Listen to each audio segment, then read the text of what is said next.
Hello, ladies and gentlemen. Welcome to Driving Innovation in Insurance, a series of virtual panel discussions focusing on the impact of digital transformation on the insurance value chain. I am Rodra Bhattacharya, and we are here today on the very first episode, The New-Age Actuary. Our discussion today will revolve mostly around the evolving role of actuaries in the digital era and how technology like AI and ML have fundamentally redefined actuarial work. Joining me today are some esteemed thought leaders from the insurance industry, including Sunil Sharma, President at Institute of Actuaries of India, and President and Chief Actuary and CRO at Kotak Life Insurance, Gaurav Malhotra, Appointed Actuary at Bajaj Allianz General Insurance Company Limited, Michael Rabin, Customer Advisory Insurance Industry, SAS DACH, Mehul Shah, Appointed Actuary and Chief Risk Officer, Kotak General Insurance, Souvik Jash, Executive Vice President and Appointed Actuary at Tata AIA Life Insurance, and Dr. Andreas Becks, Head of Customer Advisory Insurance, SAS DACH. A very warm welcome to all of you today. Thank you for joining us. We will begin the session with a keynote address by Mr. Sharma on core competencies of actuaries well suited for data sciences and analytics. Next, there will be a keynote presentation by Mr. Rabin and Dr. Becks on actuarial transformation, the evolving role of actuaries for the innovation agenda of insurance. This will be followed by a panel discussion where our experts will share their thoughts on today's topic. We are open for questions at the end of the panel session, and we also have some polls as well. So, just note those. Without further ado, let's get started. I would first like to invite Mr. Sharma to begin his keynote speech. Thank you, Rodra, for your introduction. And I'll begin with dear panelists. We got a very, very experienced panel today. A very, very good evening to all the experienced panelists that we have on this panel, as Rodra introduced.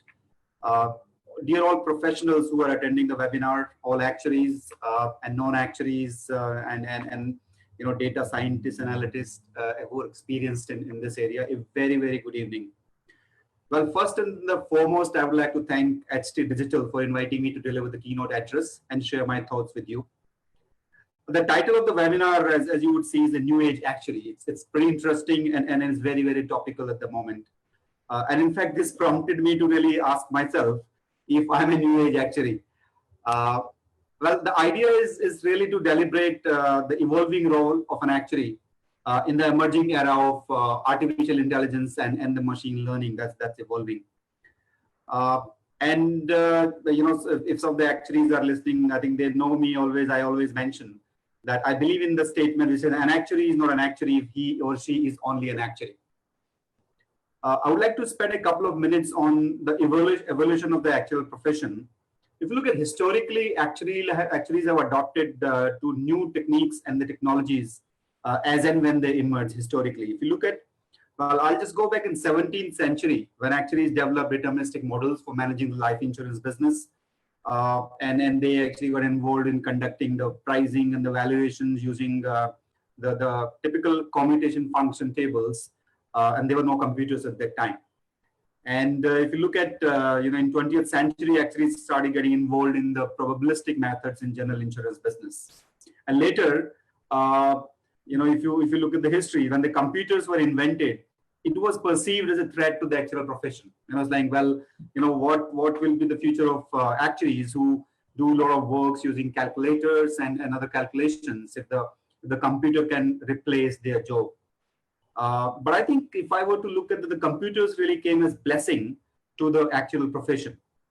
It gives two things. One, actually, the faster computation led to transition from the commutation functions basis calculations to cash flow methods or projections. Also, a significant shift which was moving from deterministic calculations to really stochastic outcome, to look at a range of scenarios, a distribution of the outcome, and see what will happen in various scenarios, or perhaps 2,000, 3,000 scenarios following certain distributions.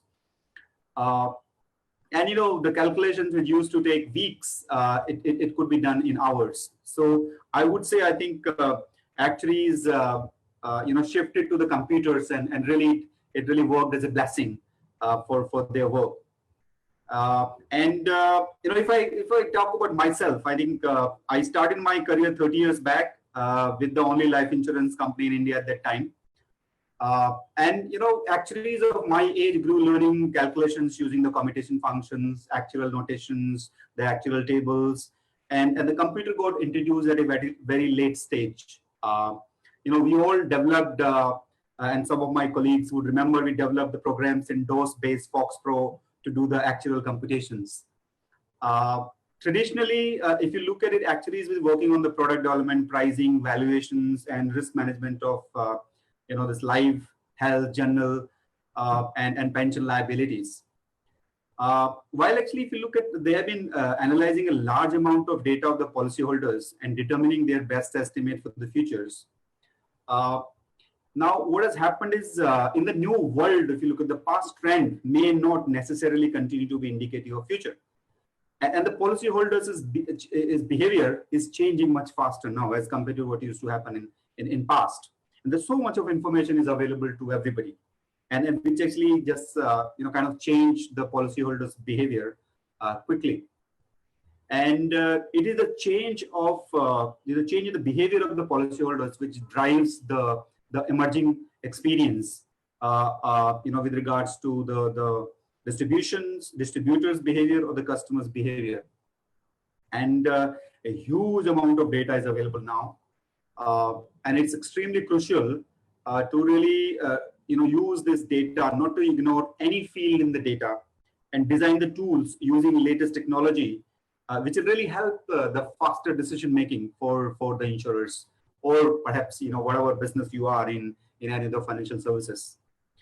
And let me just talk. So how could actuaries really play a role there? Well, if you look at, actuaries do have core competencies in the financial services business. They've been dealing with the large data and then deriving conclusions from that. And actuaries are very well placed for data analytics and predictive modeling.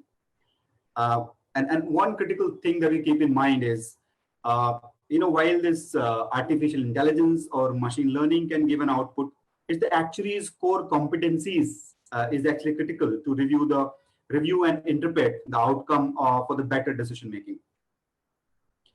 And if you look at it, I think globally, the actual professions realize the importance of including some of the applications of AI as a part of curriculum, and some of the practical modeling examinations.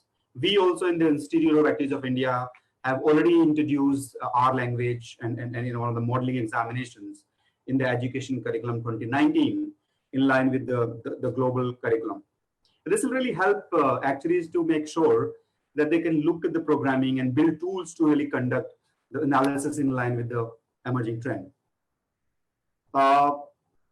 As we move forward, we need to really add more detailed, and while we introduce this in our curriculum, I think we need to have much more detailed and higher level of courses in R and Python for our actual students to really help them enable them to really utilize or do the programming to do the data analytics and draw the conclusion from that.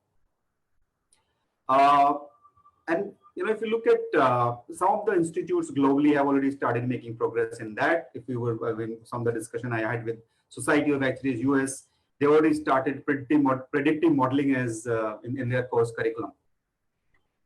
So I think New Age actually need to equip themselves with the latest tools and the technology that is there, which is being offered by the technology.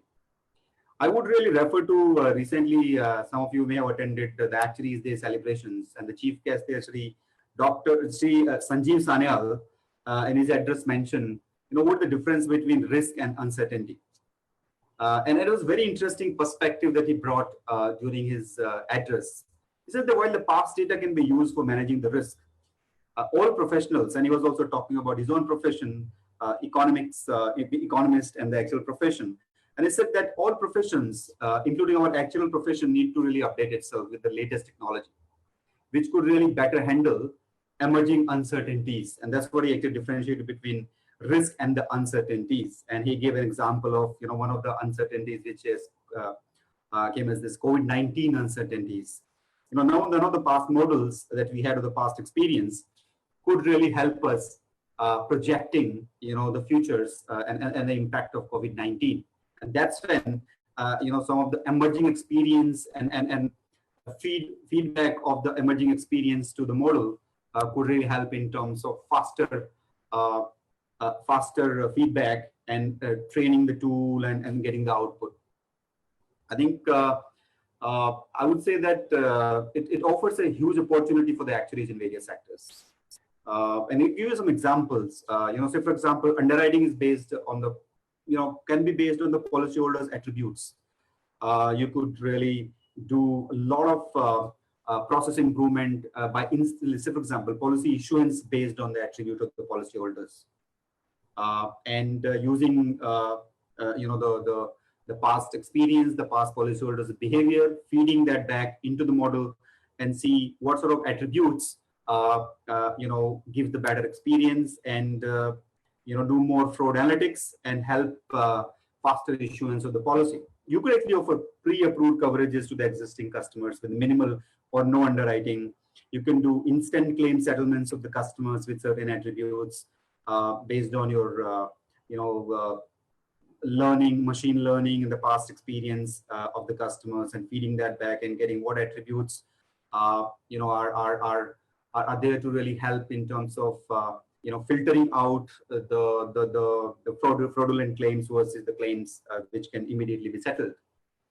And I think the companies, obviously most of the companies have started making data lakes, create large database for their customers, distributors and employees, and how those database, the behaviors, all of these are interrelated, and these behaviors have an impact on the policyholders outcome, say for example persistency or claims experience, etc., and really optimize those behaviors by using the learnings from the emerging experience, and actually find out when and where the intervention is required. This will really you could really use AI or ML to really enhance or maximize your persistency by tracking the propensity and setting up certain thresholds and continuously enriching the data with other sources based on the emerging experience. Well, I can go on and on in terms of potential and the opportunities. I think while the profession is equipping the budding actuaries with all these new emerging tools like R, we already introduced in the course, we need to continue to embrace the technology and upgrade the skill sets. And that all actuaries do have that role to play for their teams and themselves. So if I were to summarize a New-Age Actuary, I think if a New-Age Actuary should have the core business skills, which they do, and see what matters for the business and the customers. The New-Age Actuary has domain knowledge, including mathematics and the statistics. The New-Age Actuary has expert level technical actuarial skills, which really helps to take the decisions and help management to really run the organization. A New-Age Actuary has an excellent communication skills, because just the technical skill does not help. A New-Age Actuary will have an excellent communication skills to explain the outcome of the analysis to the management. And the last but not the least, I think building the program or writing the codes in R or Python, which are commonly used in AI and ML these days, can really help actuaries to really become specialized analysts, and utilize these tools for the faster business decisions, help the business to grow optimally and in the best interest of the policyholders and the shareholders. Thank you. Thank you, Mr. Sharma. I mean, this was very interesting. Extremely interesting talk and also very timely. I mean, you mentioned it, given the current situation with COVID and pandemic, I think it's important that we embrace a lot of new technologies and keep ourselves updated because the world is extremely dynamic today and none of us can really predict it as well. So thanks a lot of food for thought for us. Moving forward, I would like to invite Dr. Becks and Mr. Rabin to begin their keynote presentation. So, thanks, Michael, for sharing the screen. As we heard, digitalization, big data, AI, they're really changing the role of not only the insurance, but therefore also, of course, the role of the actuaries. And of course, you can read a lot of reports out there, like McKinsey's Insurance 2030 or Deloitte's Exponential Actuary, or the Big Data and Insurance Report, a very interesting reading by the Geneva Association, which is the leading think tank of insurance CEOs. And they depict different aspects of future actuarial profession, just like we have just seen and heard from Mr. Sharma. I think a good way to summarize all these perspectives is really to look at the main needs and the topics of insurance CEOs on their digital transformation agenda. And there it all comes down to creating the customer experience of future insurance. So based on what modern consumers are expecting in terms of flexibility, agility, access to products and services, and of course, also from the communication with the insurance. So consider that insurance customers are not thinking in typical organizational silos as most organizations do. So what are customers and consumers expecting in the digital area? Of course, they're expecting custom tailored and very individual flexible products. So in the home turf of the actuaries in products and pricing, actuaries need to design more dynamic usage-based products, and they can use AI or machine learning methods to assess the risk profiles in a better way. So the risk selection will get better. There's also, of course, a chance for insurers to insure what has been uninsurable before. So we can have a much more precise risk selection, and that gives us the chance. We also see that regulatory authorities, they review AI and machine learning using explainable AI and governance methods so that we can make all the procedures and the whole process transparent. So that's happening in the product and pricing area.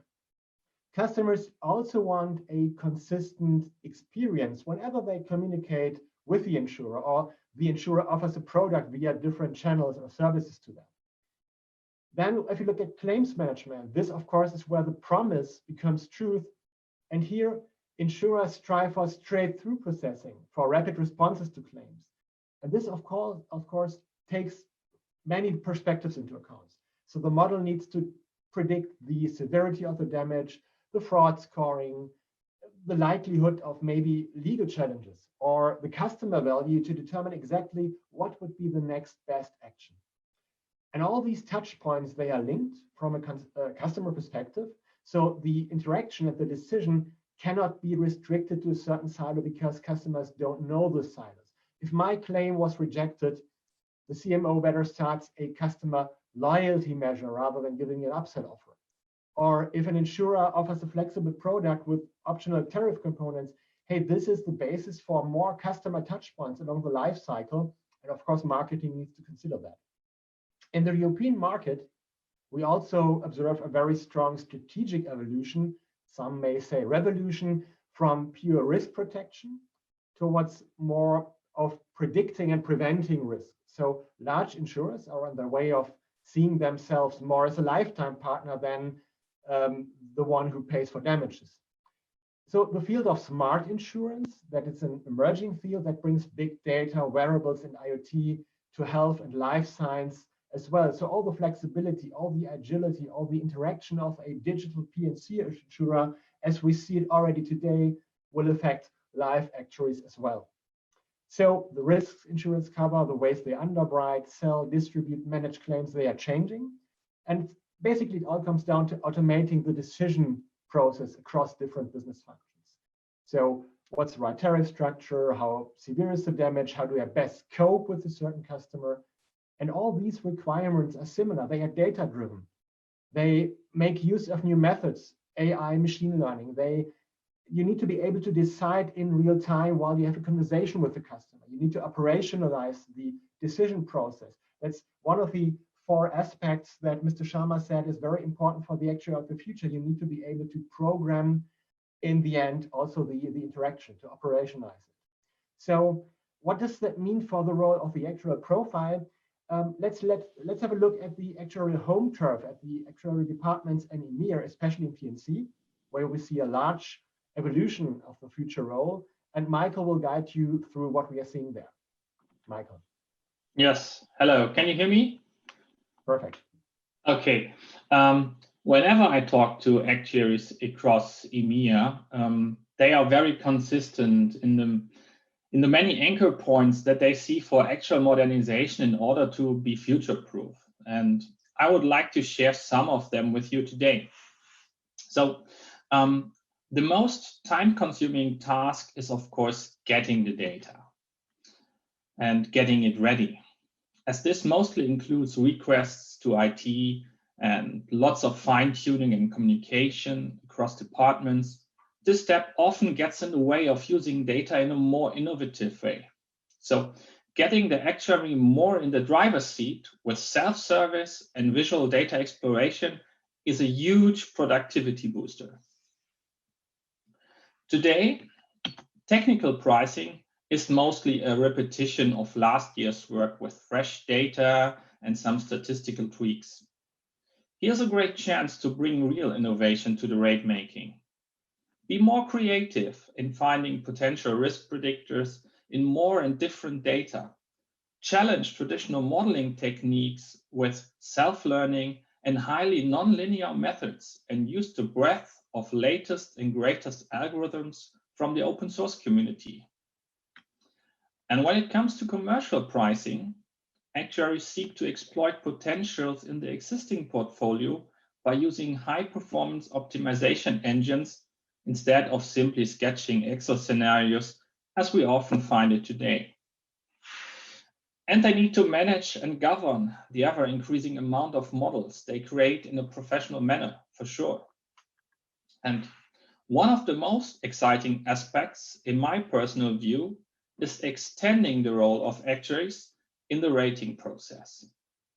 Dynamic pricing means that you consider not only the given tariff logic, but competitor price, underwriting rules, propensity models, optimum discount models, or price elasticity and the like. Technically, this requires that the actuary can deploy tariffs faster with lower IT involvement. And we use classical actuarial skills in model building in the underwriting process. So underwriters and actuaries will collaborate more intensively. And all in all, such an innovation program needs to be based on an analytical ecosystem that provides a seamless and robust process experience to actuaries, whilst integrating good working third-party tools wherever reasonable. Automation, governance, and transparency are key. So let's look at the process. Dynamic and flexible rate making is a continuous cycle or loop. It's not from one end to the other, and then it's finished. Work and responsibility do not end when a tariff is handed over to production. There's a constant need to control, adapt, and exchange productive models in order to ensure the creation of value in production in the long term. So I would like to briefly share more insights with you for two important aspects of this cycle. How can actuaries set up their actuarial department in a more modern and business-oriented way? First, pre-modeling and modeling. In other words, a field in which actuaries create value through exploration, innovation, and the best possible modeling. They are already doing so to a certain extent, but as we have seen, there's still much more potential. Second, if you now look to the right side of the process, for example, towards value creation and deployment, then decision design for dynamic pricing is a newer topic to most of the actuaries. Let's have a closer look on how to actively drive innovation and improve modeling. How can we help actuaries to find better risk predictors and make use of new data? First, let's talk about exploration. As our eyes are the broadband line to our brain, visual methods for data exploration have proven to be more productive and creative in many applications. Also in rate making, we observe that actuaries take a significant advantage from visual data analytics in order to recognize relationships in known and unknown data quickly and intuitively. Sandboxing for machine learning turns out to be a significant aid to help actuaries familiarize themselves with new methods and check their value potential. To boost productivity, agile methods are key value drivers. This also means that actuaries need ways to perform fast prototyping by just clicking models together in order to see if a detailed modeling is worth it. Finally, using easy-to-use machine learning, actuaries can easily challenge their productive GLM models with machine learning models, compare them and derive insights for further improvement on the productive model, for example, in the selection of variables. We have also seen that underwriters and actuaries need to work closer together for dynamic pricing. So how can actuaries actively manage product sales while taking into account customer behavior and competitor prices? Dynamic pricing has to become the talk of the town in the insurance industry. Dynamic pricing requires actuarial skills because models get more important also in the underwriting process. This means that you consider not only the given tariff logic, but competitor pricing, underwriting rules, propensity models, optimum discount models, and the like. Thus, actuaries need to become more independent from old legacy systems and their drawbacks, and need an environment where they can collaborate with underwriters. By extending the actuary's workbench and changing deployment methods, handing a rate book over to the IT for recoding is not necessary anymore. The business users now owns this process and becomes responsible to create decision flows for dynamic pricing. This is done visually by combining classic tariff logic with rules, custom code, and additional analytical models to offer customer-specific prices at the point of sale that match the corporate and underwriting strategy of your company. Using this new way of deployment, IT efforts and costs are reduced significantly, and actuaries can deploy new tariffs and tariff changes with a much faster time to market. By the way, the role of an actuary, responsibilities, and working with other departments, for example, underwriters or marketing, differs from region to region. But look at it as a possibility of collaboration where assets can be contributed by different parties and put together in a decision flow. As we have seen in practice, overall, actuaries can do more and create more value in less time. And because we are looking at it from the perspective of a smart decisioning ecosystem, actuaries in addition enjoy also a lot of platform benefits like process efficiency gains. Customers of us measured up to 50%. Or actuaries are happy to now focus more on value-adding tasks like innovation, model improvement, and so on. And having a high frequent and robust process instead of a scattered one that also takes into account the need for automation, governance, and transparency. Finally, to take away any fear of big buzzwords like dynamic pricing, I brought you a customer example to show you that some insurance companies have already put this into practice. In Spain, for example, in times of low interest and in a market where insurers fight hard for every customer, Casa Seguros is benefiting from having a modern actuarial platform, like I mentioned. In addition to a better retention rate and higher profits from the existing portfolio, thanks to optimization, market trends and competitor prices are analyzed for new business and allow them to make improved underwriting decisions in real time. And now, Andreas, over to you. Thank you, Michael. So we've seen that advanced analytics and big data fundamentally are changing the actuarial work. And machine learning is really coming to the actuaries. Machine learning is different from traditional methods because it's data-driven, it's often difficult to interpret, but it complements classical actuarial methods. And Michael has shown how underwriters and actuaries move closer together and realize real-time quoting processes. So the deployment, not only of tariffs, but a lot of more models for real-time decisions really becomes part of the actuarial work. So this is not only the case for product and pricing, it's becoming more common for actuaries to work in non-traditional roles. For example, in some firms, we see that they are modeling sales and distribution processes to identify characteristics of effective agents, or they innovate using big data produced by telematics devices for car insurance, for example, or they contribute to the claims process. So to quote Mr. Sharma, an actuary is only an actuary if he or she is not just an actuary.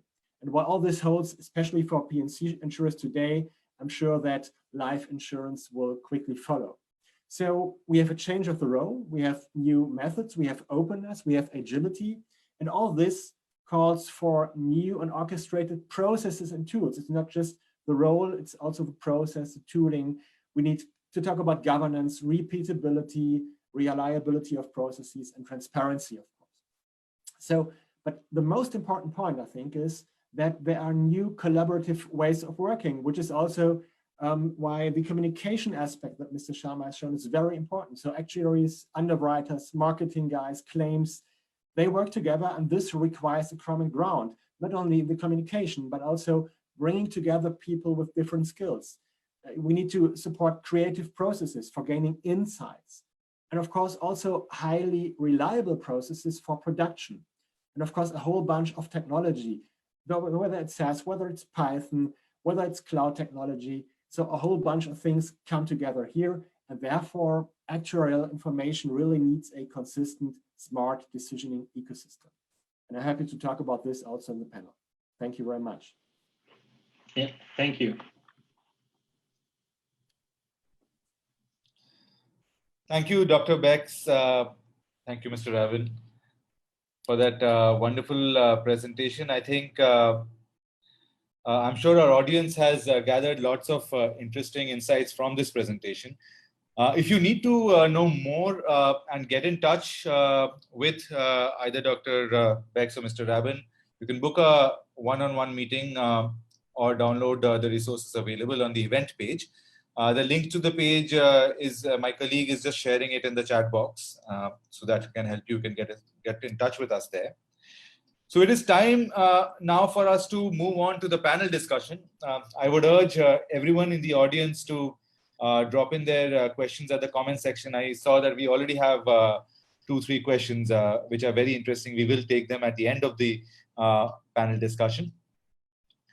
Before we start though, there is a quick poll for our participants. I think we have added a few polls, as I mentioned before, to make this more fun for all of us. So I will just be sharing the first poll. We have about, we'll have it on for about 10 to 15 seconds. Please choose any of the answers, any one answer. This is our first poll.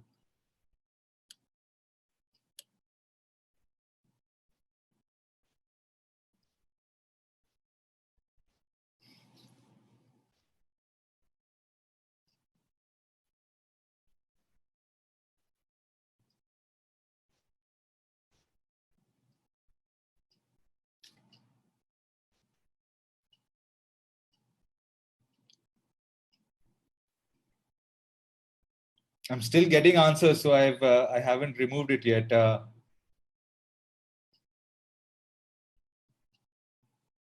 Okay, so that's about 30 seconds. I'm ending the poll.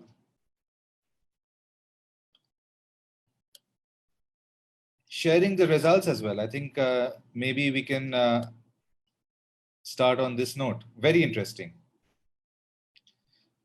So 79% of our participants today say yes to do you believe an integrated and collaborative platform for actuaries and underwriters to manage risks is a key component of digital transformation. Clearly, there's a strong belief in the community out there. 21% are there in the maybe, but I think they can be converted as well. Okay. Yeah, so it is now time for us to move to the panel discussion. I've already introduced my panelists. I will do so once more. So we have Mr.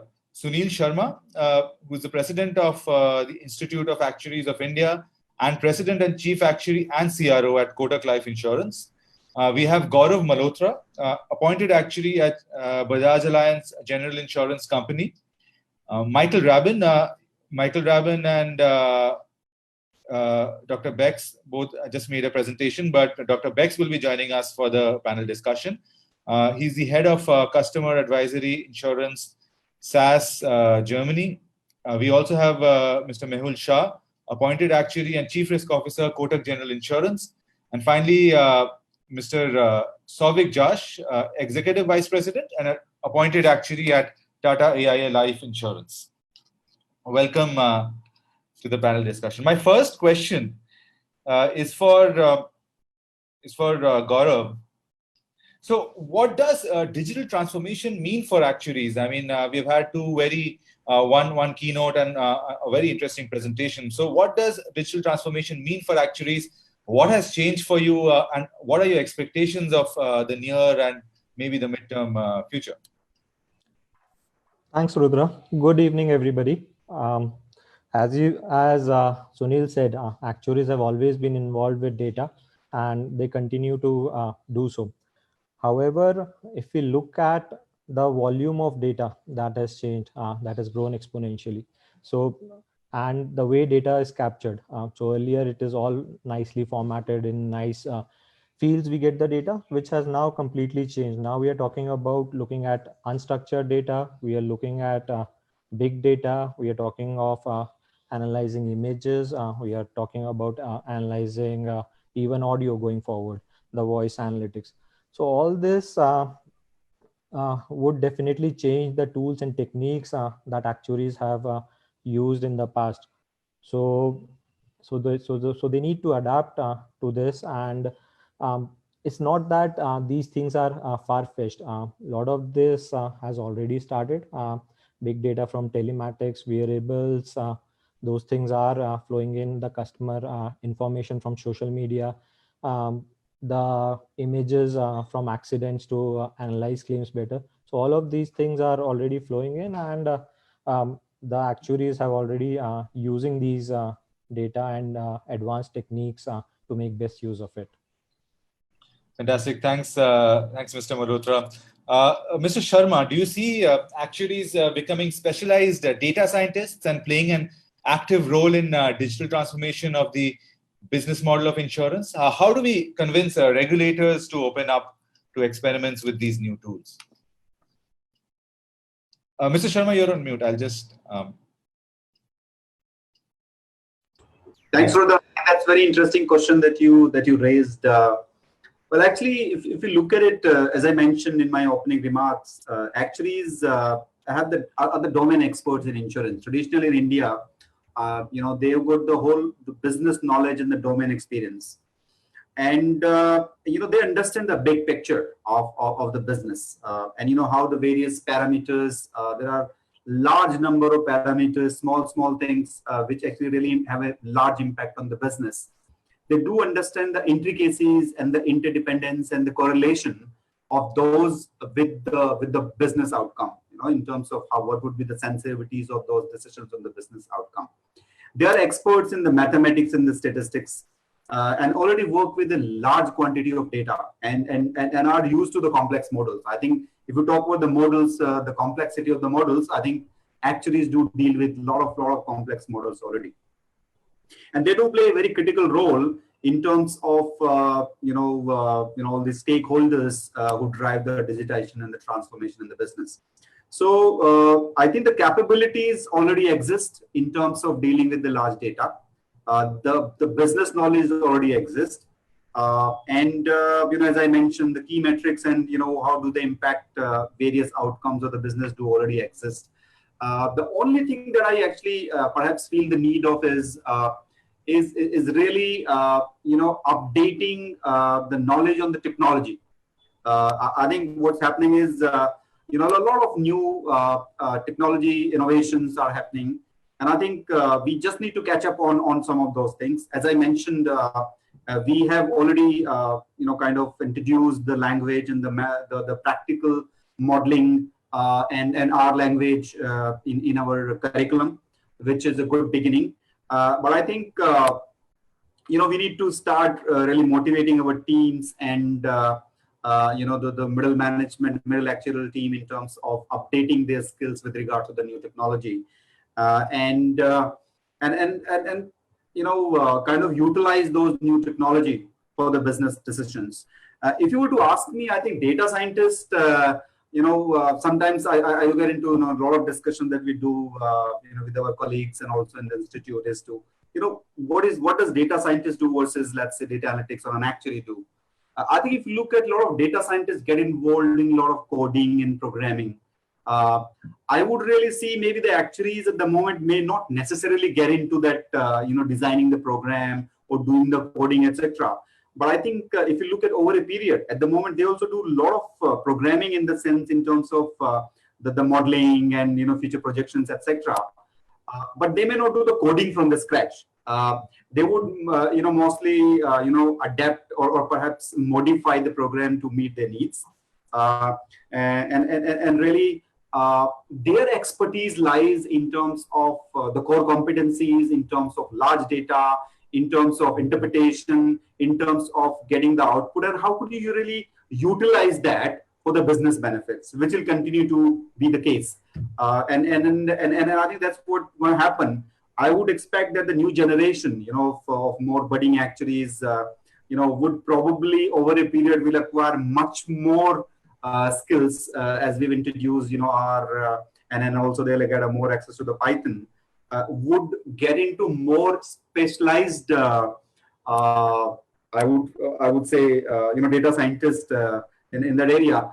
But really, as I said, I think it would be more of core business interpretation and how do you really use the outcome for the business, and given the communication skills, and they'll be able to really explain that to the management properly in terms of the implementation of those decisions.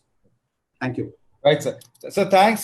So my next question is for Mr. Shah, and this is really so Mr. Malhotra mentioned touched upon this aspect. So digital is transforming the way we are used to living, and this is leading to newer risks. So drones, changing weather, autonomous vehicles, cyber thefts, ID thefts.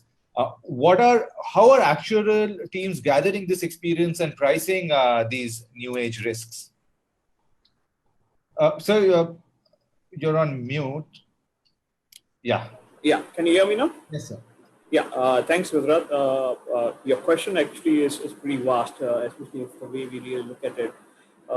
You're talking in terms of drones, cyber risk, autonomous vehicle, and so on and so forth. Each of this will actually require a lot more discussions. So I will stick to what is my favorite, is basically on the autonomous vehicle.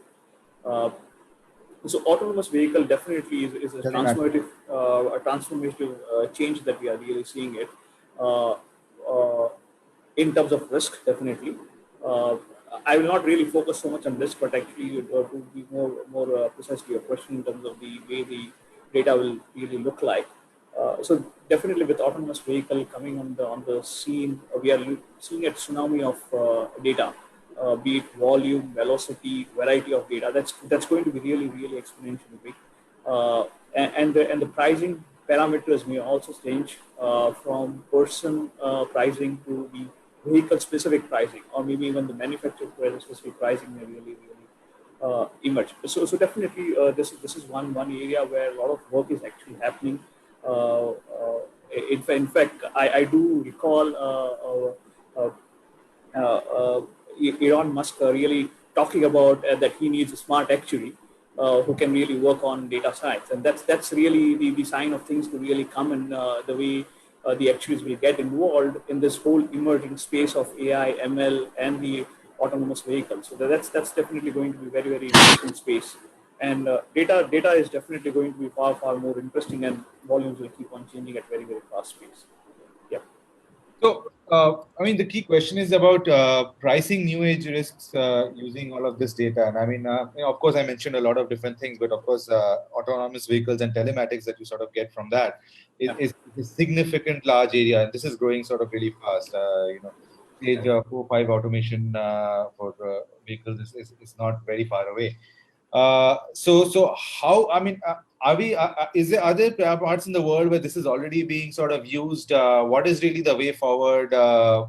We can get a little creative here just to make it a little exciting. Yes. Yeah, so it depends upon the extent of autonomous vehicle we are really talking about, because over here you're actually talking about the entire continuum of autonomous vehicle, starting from basic safety features, being or safety sensors, not necessary features. Features have been there for much longer time, but safety sensors being inbuilt into the vehicle and going to the full self-driving vehicle. So this whole continuum of space we are looking at it.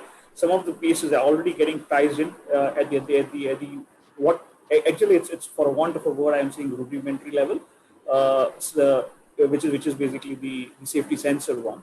On the entire self-driving vehicle, definitely there is a lot more work happening, a lot more visualization, analysis happening on that. Not exactly visualization, but in terms of understanding the visuals.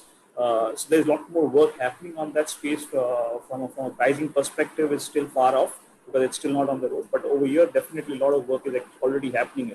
So yeah, that's a nice way of looking at it. Thanks, Mr. Shah. Mr. Jash, so over to you. So what are the top 3 challenges you face as an actuary today, and what is your expectation from new age technologies like digital AI, ML, etc.? Thank you. Good evening, everyone. So I think if we have to talk about the challenges, let's understand what are the business problems that we are trying to solve. Because once I know the business problems, then I know where is the challenge coming. So if I look at the two use cases of business challenges that actuaries, and particularly working in the life insurance industry, we will be posed with. One is around how do I assess risk? How do I price a risk? Today, if you look at the traditional actuary, the traditional actuarial model requires you to sort of price a standard risk, which is a very standard way to do things, and then you fill up a long proposal for application form, which the underwriter looks into it to see if it's still under the standard level. The future is not here. Future is going to change where can we use other predictors or associated data like credit scores, or there are applications on credit scores that are being used to use as a good proxy for mortality. Can they be used to sort of customize offering to customers? Or for example, even in platforms like e-commerce platforms, where by looking at the past history of the customer behavior, type of purchases, amount of purchases, or the wallet share spend, can I sort of predict that what kind of income profile that customer belongs to and accordingly price the risk? So if I say the challenge for the actuary today is how do I price this risk, which means that it requires you to look at analyze the volume of data that's sitting beside it. Some of them will be unstructured, some of them structured, but may not have been used in traditional actuarial pricing. So having a tool, having a way to analyze the data, and then finding a way to rate those data in your and use it for your rating factors in pricing is one of the challenges that the tomorrow's actuary has to solve. The other use case of a challenge is that how do you optimize the company's profit? So the element, and something that our co-panelist brought it out in terms of the price optimization techniques that are currently being used. Now, it has not become popular, but then there are use cases that are used in some parts of the world where typically you can actually look at the customer search history, or basically what your customer search traffic is coming, and accordingly change your price on offer so that you can drive and also offer instant discount to get more customers in and then optimize your portfolio and your profitability. So these techniques, which requires again AI and ML coming in at the back end to help the actuaries to price it, because this requires you instant pricing capabilities and also the know-how how to do that pricing. So I think from a challenge point of view, these are all the things that I think that tomorrow's actuary, and today they're facing, but in tomorrow's actuary, that these are going to be the core skills that they will be tested, and we'll see very good use in the industry, and see how they can actually advance the profession in this way as well, because they will be in demand. Those skill sets will be in demand. Mr. Jash, this is something, what you said is very interesting. I mean, using indirect data to sort of price insurance, your search patterns, your social media usage, or your, e-commerce basket, for example, right? Where does the regulator stand on this discussion? Because I find it very creative. It sounds very exciting. I'm sure there are experiments happening in a sort of a limited sort of space already, but how is it from that perspective? I would say that while the popular perception is that regulator may not allow a thing, I think regulators are there. I think there are two considerations that they took. They normally ask you or me as an actuary when I go to the regulator and say that I want to solve this problem. This is what I thought of. They ask you, okay, is the customer data not going to be compromised? I'm doing things with his consent, and does it work? What is your logic, and does this logic work? These are the only thing that you need to solve. And once you have explained them, I have found regulators, even Indian regulators, are very, very open to make you try it out. Things like the sandbox principle, which the regulator has introduced, actually are meant to sort of address few things. Earlier, it used to happen in sort of like ad hoc way. Now, those sandbox ideas that are coming in is actually meant to sort of try it out and see it works. So I would say, I think it's a very wrong notion. The regulator is very traditional. No, they are very, very open to this kind of ideas, provided you go with a credible plan, and as well as that you sort of show them that how customer protection is at the heart of your proposal. Very interesting. Dr. Becks, that brings me to you. I mean, so I understand insurers were among the first customers from SAS back in 1976, right? I mean, SAS has been working on large data set solutions for a while. So how is SAS gearing to bring AI, ML, and digital closer to the actuarial fraternity? Yeah, indeed, many or most actuaries in most insurers across the world use SAS, and up to now it was mainly for data preparation or actuarial statistics. And the recent years, the past few years, have been a transformation towards these new techniques. And as we heard also from Mr. Shah and Mr. Jash, so the methods change, the regulators look at that. So transparency, governance, they play an important role, because the philosophies of the classical tools of actuaries and machine learning are different, completely different. So while one is hypothesis-driven and very transparent, the other is data-driven and often difficult to interpret. And due to these different philosophies, actuarials seek guidance and professional confidence when they use these methods and processes. So this is how SAS approaches it. We are helping actuaries in different dimensions. To name just a few, we have an education program helping actuaries to make use of big data and machine learning and do the transformation from the classical methods to what's now machine learning. We incorporate in our tooling visual guidance, quick prototyping capabilities, diagnostic tools for interpretability to make machine learning easier to grasp, and you need to be able to communicate to your management and the regulator what's in those models. And we try to incorporate more actuarial guidance into solutions so that these help choosing the right models for the price calculation or expected loss, and also help the actuary to ensure the legal conformity of the tariff. So is there an equal treatment of insured persons, for example?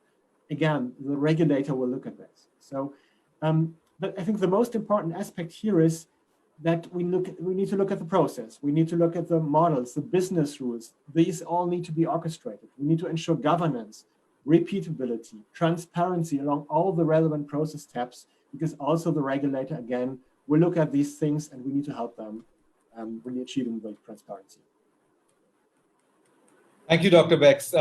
Before we move to the second part of our discussion, there's a poll. This is my second poll. I mean, we are doing this to just make it interesting for all of our participants. The surprise is always fun, and also we have about 12 questions that have already come in. Please keep them flowing in. We will address a select few of these at the end of the panel discussion. So I'm just launching the poll again about 30 seconds.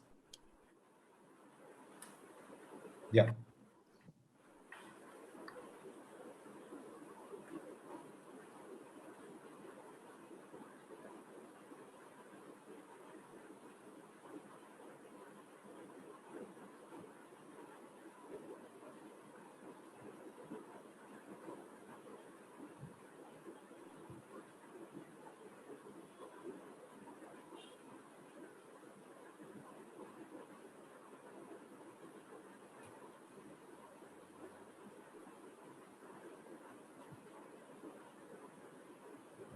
We have answers coming in even now, so I'm sort of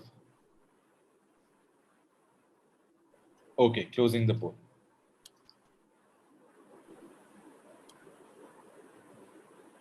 Yeah, so here are the results. So the question is, what are some of your expectations from the technology team with respect to managing data and analysis?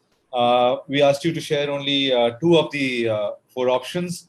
The highest, 76%, I think, mentioned a unified platform for managing data and analytics.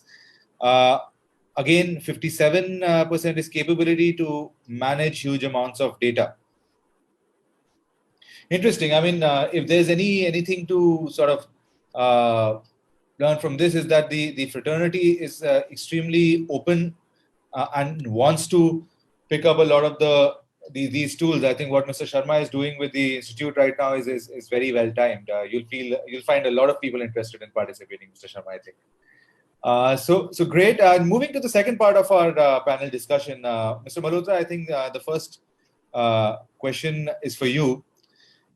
So I mean, we've read this, right? The boon and both the bane of digital transformation is data, right? I mean, do you agree? And how are you managing this data deluge? What is your expectation from technology? Thanks, Rudra. Yes, I completely agree to it. If data is used correctly, it is taken correctly, it is a boon. If there are issues and challenges with the data, it becomes a bane. So let's start with the data journey. When we capture the data, what historically used to do is we used to think about the processing time. So only a limited set of information used to get captured. Now, as things are evolving, we need to bring in more and more fields. We need to capture data correctly and accurately. We need to bring in processes to ensure that the data we are capturing is correct. Then when we move to data storage, so traditional method of data storage are, there's a server in place in office which is used to store data. Now with the huge amount of data we are talking, are we moving into cloud-based solutions? Can we have a flexible structures through which we can store data? And then when we use our data for further processing and modeling purposes, we need to ensure that our models are flexible. They like even Andreas showed that the models need to be updated quickly. So we can't say that the models are complex, so we would take X number of months to deliver that particular analysis. So we need to be quick on our feet, use the best technologies, and use the data which is accurate to deliver the best use cases of today's data. Right. Thanks, Mr. Malhotra. Mr. Shah, so what are your thoughts on using AI/ML to pilot new products into the market and test their viability? This is something Mr. Jash has already sort of touched upon, regulatory sandbox. I mean, how do you do this while keeping customer experience top of mind? What are the things that you would sort of keep on top? So I would kind of what you are saying is right in terms of the fact that new products. Okay, let me kind of extend this. Products is just one element of it, but the entire customer journey is extremely essential. Right. So I would really extend the scope from just the product to include pricing and the customer journey. AI/ML, along with the regulatory challenges that we face sometimes, not always, can be actually used despite them being there. First is in terms of improving the customer journey and customer experience. which is basically looking at how the sales is being done, what are the processes, what is the extent of digitization happening in this, how quick and easy we make the entire process. The other element, which is on the pricing side itself is a far more evolving and far more faster evolving in this. And already AI ML is doing a wonderful job internationally and to a certain extent within the Indian context also. People have started using gradient boosting, random forest much more frequently from their analysis perspective, and also putting some of these findings into as Becks said, in terms of inexplainable AI to the regulator, and also putting it and taking it to the final frontiers of customer sales or distribution piece. That's already happening in some context, and I think that's going to keep on increasing. The pace is only going to get better and better as we go along with this. Yeah. Thanks, sir. So, Mr. Sharma, with opportunities like wearable and telematics, I mean, we have touched upon that. Do you think insurers will slowly play an active role in risk management for their customers through wellness programs than merely just providing financial risk cover? This is also for Mr. Malhotra, in fact. Mr. Sharma, maybe you could.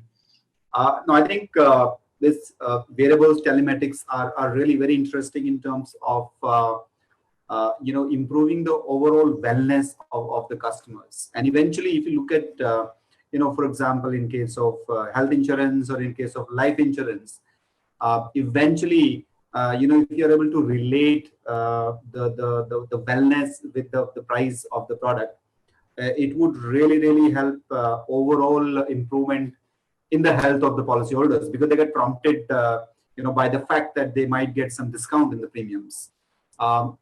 It's not started in India. It's going to take some time, but I think this is something which will really help in terms of kind of pricing based on the risk. Somebody who is very high risk, and it's just not the pricing at the beginning. You can just really see, depending upon how the health or how the person is really taking various measures or the steps in the future of the policy and improving his health, can have a bearing on the future premiums. There could be variable premiums. I would say it's too early. I think it is under development in India. Maybe it could be through sandbox, and it has taken up very well in some of the other markets. I mean, South Africa is a very good classic example of how some companies have implemented the wellness program. But I think this is something which would be really interesting when it comes. And will help differentiated pricing for the customers depending on how they perform in terms of simple things like number of steps taken, right, and dieting, etc. would be really interesting. Yeah. So, but one thought sort of comes into my mind in such a case where some customers might sort of come and say price discrimination, right? I mean, might scream that, okay, both of us are so similar, same age, non-smoker, everything. Why are you pricing it similar for us? I think e-commerce also already faces such a problem in certain markets. Mr. Malhotra, maybe Mr. Shah, this is relevant, I think, to both of your industries. Mr. Malhotra, how do you see this? Are you already doing something like this? Yeah. So as Sunil said, through sandbox exercises, there are products in the market which the insurance companies are selling. So the use cases of like telematics is not just pricing customer behavior. Telematics device could actually change customers' behavior as well. So the telematics devices are being used in fleet management solutions. So what I mean by that is you could track where your fleet is, find out best routes for your fleet. You could even see how your driver is performing. Is he feeling fatigue? If there are sensors installed in the device. So you could do a whole lot of things with the telematics device. So it gives you a lot more control over the business. So it's not just we are able to price the risk better. It's also that we are even able to improve the risk. Right. Similarly on wearables. So with wearables, with constant tracking, we are able to send messages to the customer to even improve their health. So once they know, they are aware of what's going wrong, they are able to see, and I mean, proactive customers even go for improvements. With IoT, there could be sensors installed in wearables through which There could be emergency services which could be even provided to the customers. So yeah, it's not just limited to pricing these technologies. It would be covering whole gamut of services around motor and health industry. I saw Mr. Shah raise his hand. Mr. Shah, would you like to add? Yeah. So in fact, it's pretty right what Gaurav said in terms of its ability to not only price the risk differently but also manage the risk. But to add to the fact that the point that you raised in terms of the price discrimination, it's kind of an interesting journey if you really look at it the way GI as an industry developed, and I'm most specifically talking about GI. It started with law of averages, where we started putting everyone in the same basket, because that's what the whole idea of it is. But as the science developed, as the techniques developed, we started discriminating or differentiating good customer versus bad customer. And yes, this brings in very interesting question, which is more on the grounds of ethically are we doing right thing or not. So one way is to say that yes, we are discriminating the customer, and you are actually sending some of the segments out of the insurable population. On the other end, you are saying that I'm trying to give the best price to the best person. Now that's the dilemma that we as an actuaries keep on handling at every point of time, and we will keep on doing this. And I think this whole piece is going to evolve, and only when the overall consensus emerges in terms of how industry needs to really look at this space, it's going to be very interesting. But globally, all the regulators have started realizing, and they have started accepting, and they have started promoting also that there is some form of price discrimination which is extremely essential, which is risk-responsive price discrimination. So if the risk varies, yes, we need to discriminate. If risk is same, then we need to mention that they have to be on the same price. What regulators don't like is price discrimination based on customers' price sensitivity. So if we start discriminating customers on their price sensitivity, saying that he's less price sensitive, so you can charge more, he's more price sensitive, so you charge less, that's what regulators don't really like. But risk-based price discrimination, I think, is something which is fairly well accepted, and going forward, it's going to keep on happening. So, for example, if a customer lives in a certain region versus a different region of the city, discriminating basis that is not necessarily okay, or their income, which is a very direct sort of. Absolutely, yes. It's very interesting. I think we're headed for really fun times. If all of our products need to sort of look at so many variables and to price accurately, we might actually have a similar products from different companies priced very differently, and it might sort of work for a niche segment, right? Very interesting. Okay, Mr. Jash, the market has been getting dynamic each passing day, and with regulatory changes like the IFRS 17 and risk-based capital. What impact do you see on the actuarial function? I think this is a very important sort of regulatory question for the sector.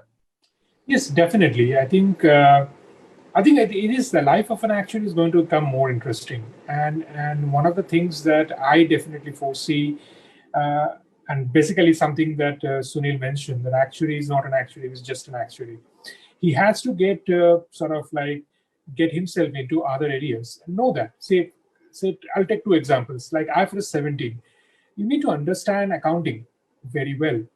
I think today actuaries in the part of the curriculum do learn about a bit of accounting, and as part of the daily work, they understand that. But then now it requires them to have a good understanding of the accounting philosophies and accounting norms, because what IFRS 17 is likely to do is to break any barrier that is left between finance and actuarial within an insurance organization.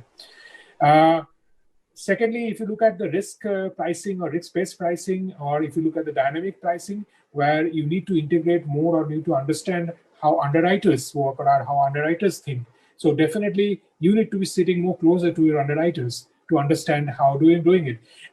In life insurance, it makes a very pertinent point, because today actuaries and underwriters actually sit different places, even in different buildings. So that way, a transformation needs to happen, and actuaries have to upskill themselves to sort of know that and be relevant in that thing. Secondly, in terms of technology, I think tech savvy will be the word for future. They have to understand this, because if they have to work on data, and the huge voluminous part of data. We have been working on data till now, but then what is coming along the way, particularly with IFRS 17, where we have to maintain sort of like very granular level information, you need to be quite tech savvy to know how to manipulate data to get to your desired results. So I think these quite are the places where I see a big transformation coming. And I think actuaries, in terms of the recent curriculum change, that is also meant to aid them to get there.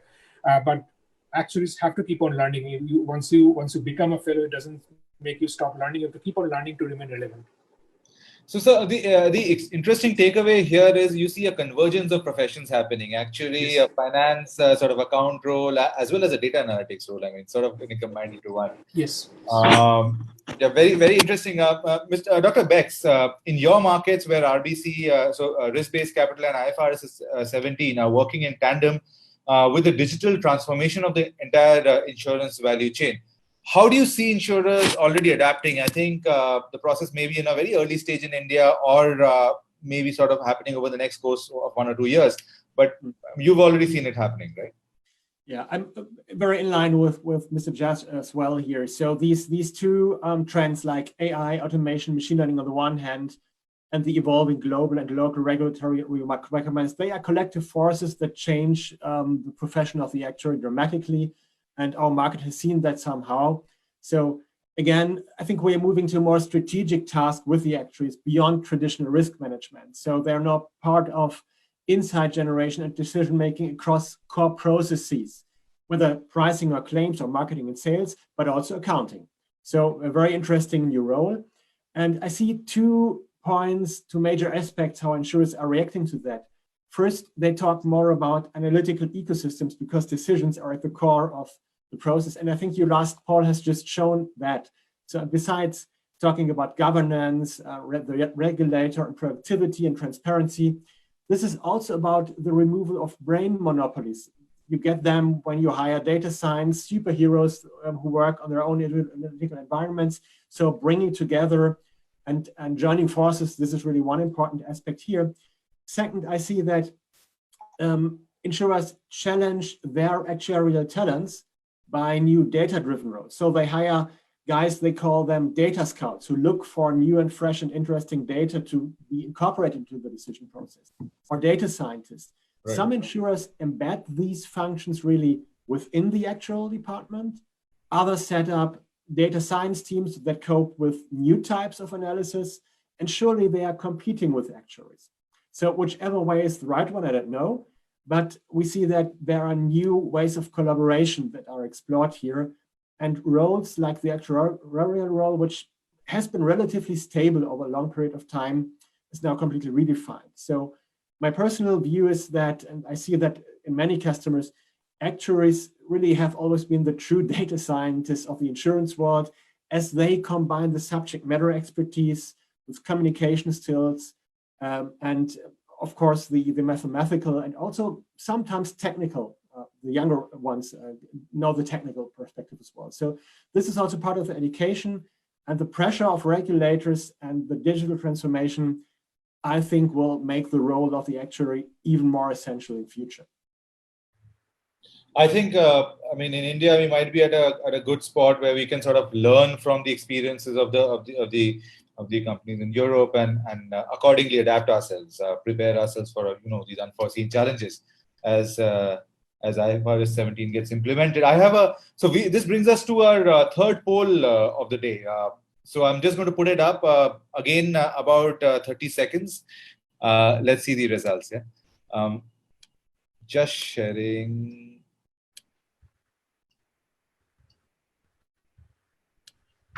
Yes. And our panelists can vote as well. I mean, this voting is open to both our participants and panelists.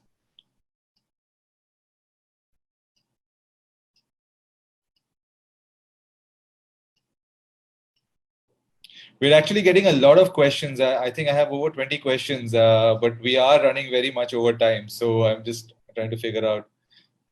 I think we'll take 2 to 3 questions at the end of it. The hard part is selecting which is the right question.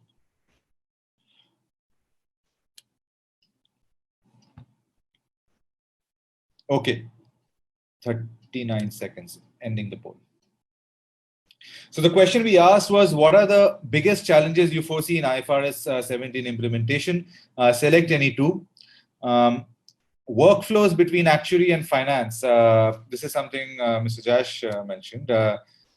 This is probably the biggest challenge, followed by reporting management and data management.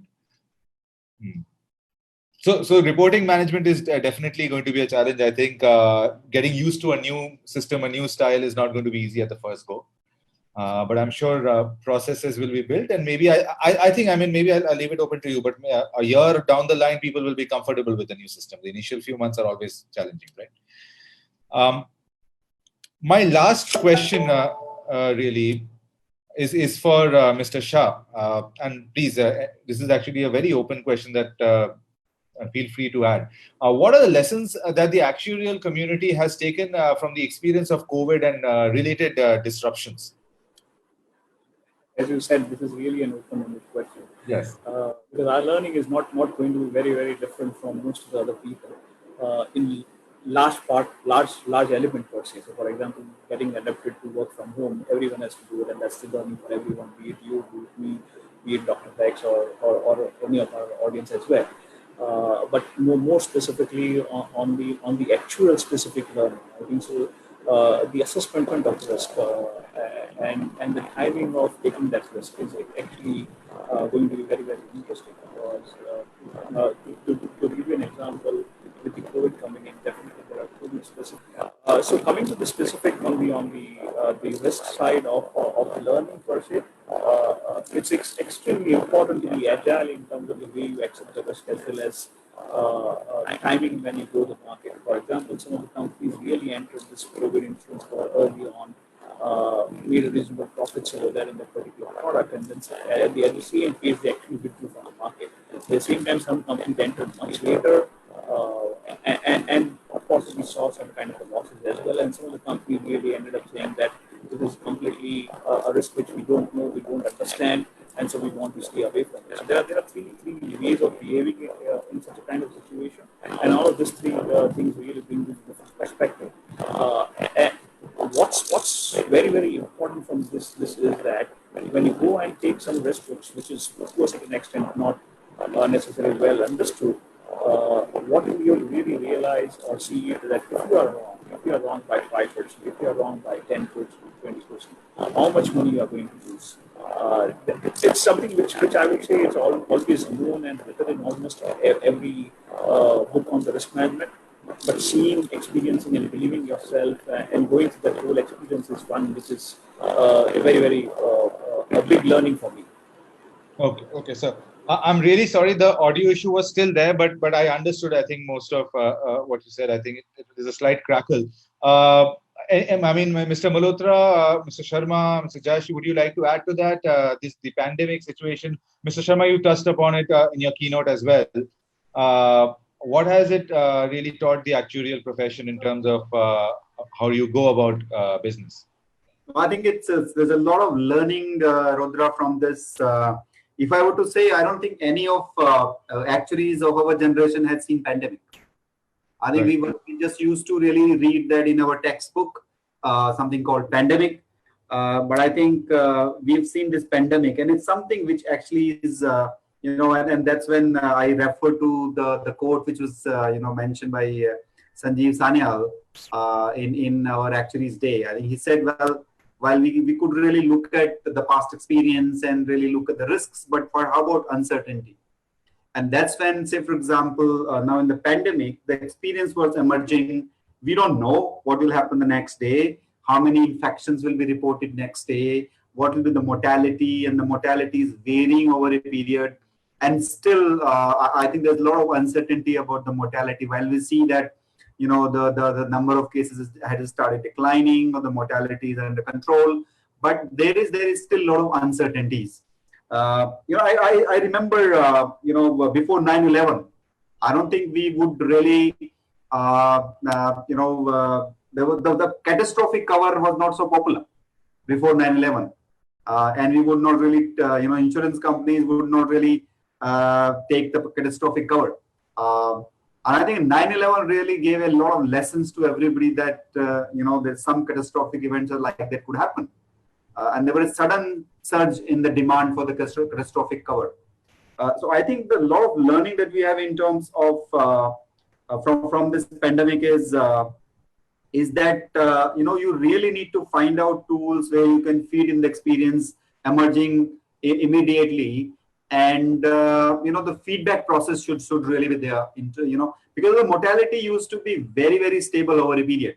It wouldn't change in so fast. We used to work on the mortality tables, Right. which may not necessarily be refreshed every month or every quarter. We would do experience analysis once in a year or half a year, and the mortality experience would be very stable. But now it's changing rapidly, and we don't know.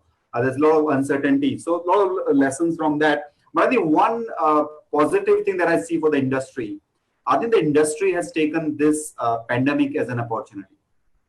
I think if you look at it, a lot of work from home has been extremely successful.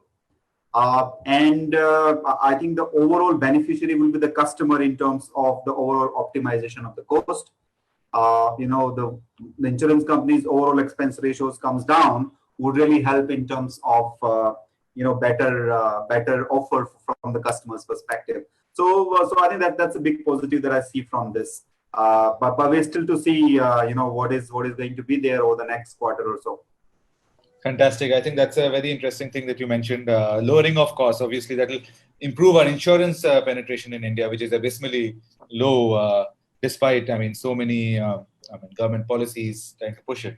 Okay, so Mr. Jash, would you like to add anything to that? Yes.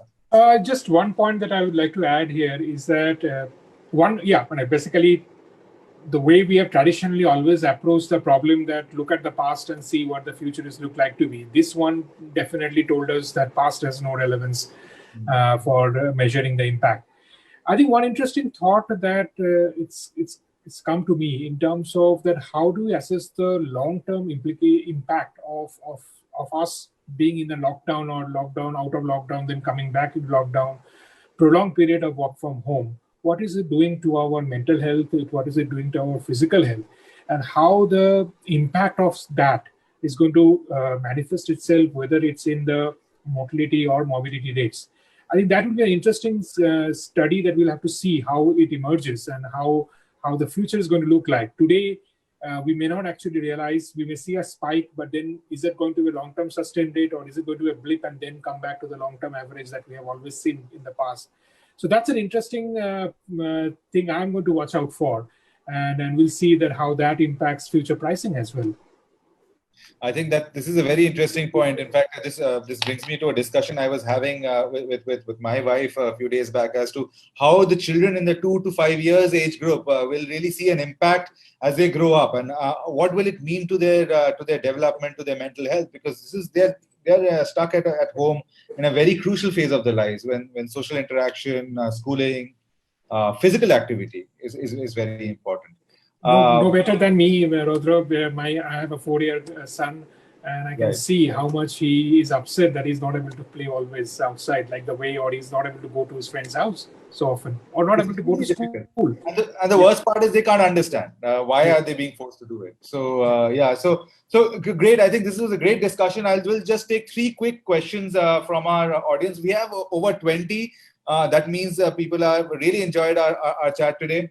The first question, and please, that does not mean that any question is lesser than the other. It's just that I'm having a very hard time to select in 21 questions. The first question, given Sandbox, and this is from an anonymous attendee, given Sandbox comes with a premium or a number of policy caps, how is it going to provide statistically significant experience sample set for future modeling? Very, very clear question. Yeah. Essentially, they're saying the sample size is capped, is limited. Will it be statistically significant to give you the results? I mean, please, Mr. Malhotra, Mr. Shah, Mr. Sharma, who would want to? Sure. If you look at, let me just take this, and obviously, Gaurav has got a lot of experience in terms of implementing Sandbox. But I think one is the experience, the other is in terms of the concept.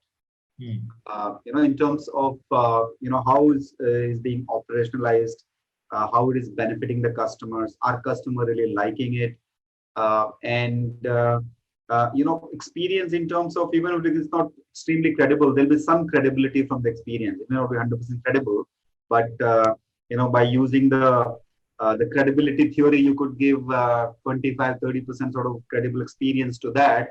You would be able to kind of justify the regulator saying that, it works, the customers are happy with it, it's really helping customers to meet their needs, and perhaps some of the other aspect, convenience and, appropriate pricing, etc. So I think that's how it will help. The question here is actually, the way I've understood it is very focused on the individual is saying that the sample size is very limited. Is it statistically significant for obviously a larger population when you sort of open that product up? So, do we really have a solve to that? Do we need to have a larger sample size, for example, or maybe there is no foolproof solve in that sense? Well, actually, if you look at life insurance, you really need to really keep doing that sandbox for at least a year or so, and then observe that over a period, maybe a couple of years, to get experience. So I agree with that. I think from life insurance perspective, it may not necessarily be credible, but I think health insurance and some of the other motor insurance coverage are short period for a year, and I think Gaurav probably and Mehul would be able to respond to that. Right. Yeah. So I think I will thanks Sunil for giving me an opportunity. So yes, this is one of the biggest challenge. But the way I see this, the rationale behind regulator really coming with a sandbox and a volume basis is to first see whether there is a market acceptability of this product. If Mr. Malhotra or Mr. Jash wants to add to that, because I have another interesting question right after that. I've been sort of surfing through the questions and I'm picking up the really creative questions. Sure, I'll just quickly add, Rudra. So, yes, sir. So the idea of sandbox was more to do with testing newer models. There could be some projects under sandbox for which we could have historically past data, but there are a lot of projects for which we have a lot of proxies available. So yes, I completely agree that a sample size of 50 lakhs of premium may not be sufficient to price the risk. But I think the activity of sandbox was more to test newer things and newer strategies and see how they work in the insurance space. But from pricing point of view, there are a lot of other data sources that are available. Those would counter with the experience of this limited set of customers to get to a proper pricing. Okay. Mr. Shah, would you want to come back on that? I think that Gaurav has answered the question well. Okay. That is what precisely I was saying here. Okay, sir. Thank you. So another question. So, wearable devices will be preferred by customers who have a healthy lifestyle, right? This is a very interesting point. This might pool only good risk together and bad risk getting very few options or be priced more. So how do you see this? Mr. Jash, this is a very, I like it. It's a creative question. It makes one think. How would you see this? So yeah, that's where the challenge is in terms of that, how do you cater to the population who's outside? Yes, wearable or for example, the vitality or the wellness feature that typically is sold in any international market is typically preferred by people who see a value and who sort of gains by it are the ones who go for it. The people outside of that who do not. So I'll look at it in this way. Yes, there is an ethical element that you have to make sure that there is no, other than risk-based discrimination, there is no other discrimination. But having said that, I would see that this is also an incentive for them to move into the pool. I think there are products which doesn't sort of necessarily gives you, but gives you an opportunity to get into wellness at a future date. So it could be an incentive to sort of maintain a better health style or improve your health style to do it. In fact, the other way working is that there are products that are coming that it's been offered specifically targeting people with diabetes. And there, the whole idea is that if you improve your health through a proper management program, your terms can be improved later on. So it's basically the other side of the spectrum where there are very, very not so healthy lives who naturally do not get insurance, but then they are getting incentivized by coming into the pool, subject to their signing up for that. Or something, an interesting product that is it was introduced in India, and there are a few other examples in other markets, which is a quit smoking. today smokers are charged more than the non-smokers. Naturally, for our there is a risk discrimination. But there is an interesting feature coming in where if you pledge to quit smoking, and if you prove to the insurance company that you have quit smoking, your premiums can come down. And that's actually promoting a healthy lifestyle, and then effectively getting them into the pool and getting them to a better side of the risk, rather than just. So I think innovations are happening in this area, and as we go along, I think we'll see more and more ideas coming in where not only the healthy lives, but the ones who are not so healthy lives can also be brought in the pool with the incentive that they can improve themselves and also get benefits out of it. Thanks, Mr. Jash. My last question from the audience: how maybe Dr. Becks, you could answer it. How easy is it to adopt AI/ML in regular operations, actuarial and underwriting for smaller companies? So, do you have solutions for smaller companies? How would you respond to this? And maybe an global experience here. Yeah, so many smaller companies are also using machine learning and AI, especially when it's about the communication with the consumer. So on all the digital channels they have, of course, using chatbot technologies or other ways of next best activity tracing. All this is using data analytics as well. So this is happening. Another trend is what I see is we're working, for example, with the Insure Lab in Germany, which is an insurance innovation hub. And these guys think about pooling data so that every insurer who's part of that network can use that data for risk assessment, for fraud scoring, whatever. So collecting data, which nobody has on its own, and then enhancing this data by your personal processes, this is another thing I see. So in the end, it's coming down to an ecosystem discussion, right? So it's not just the insurer, but it's the one who can bring in data to the insurer and work with their clients. So this is another play we have. It's not just the data you have, but how can you generate data? How can you work with others? Ecosystem talks. That's the interesting part here. Thank you, Dr. Becks. So I have a lot of questions again, but we don't really have the time. We are really short of time. Yeah, we are in fact 40 minutes over time. So but that means that we had a very insightful discussion. Thank you all for joining us today, to all our panelists as well as our participants.